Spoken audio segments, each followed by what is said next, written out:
Hi friends, இன்றைக்கி கம்பு பணியாரம் எப்படி செய்கிறதுங்கிறத பார்க்கலாம். கம்பு நான் முதல் நாள் நைட்டே ஊற வச்சுக்கிட்டேன். கம்பு 1.5 டம்ளர் கம்புக்கு வந்து நான் 1/2 டம்ளர் பச்சரிசி, 1/2 டம்ளர் புழுங்கல் அரிசி, 1/2 டம்ளர் உளுந்து இதை எல்லாத்தையுமே போட்டு நல்லா கழுகி ஊற வச்சுக்கலாம். இதை இப்போ நான் நெக்ஸ்ட்டு மறுநாள் தான் நான் வந்து நல்லா நைஸாக அரைச்சிக்கிட்டேன். மிக்சியிலே போட்டு நான் அரைச்சிக்கிட்டேன். நீங்கள் இல்லாட்டி கிரைண்டரில் கூட போட்டுக்கோங்க.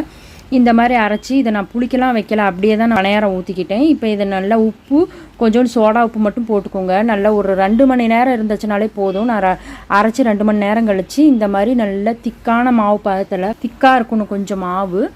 இதை நல்லா வந்து மிக்ஸ் பண்ணி நம்ம வந்து எண்ணெய் ஊற்றி குழிப்பணியார சட்டியில் பணியாரம் ஊற்றி 2 பக்கமும் கிறிஸ்பி ஆகிற வரைக்கும் நல்லா வேக விட்டு எடுத்துக்கிட்டோம்னா சூப்பரான கம்பு பணியாரம் ரெடி ஆயிடுச்சு.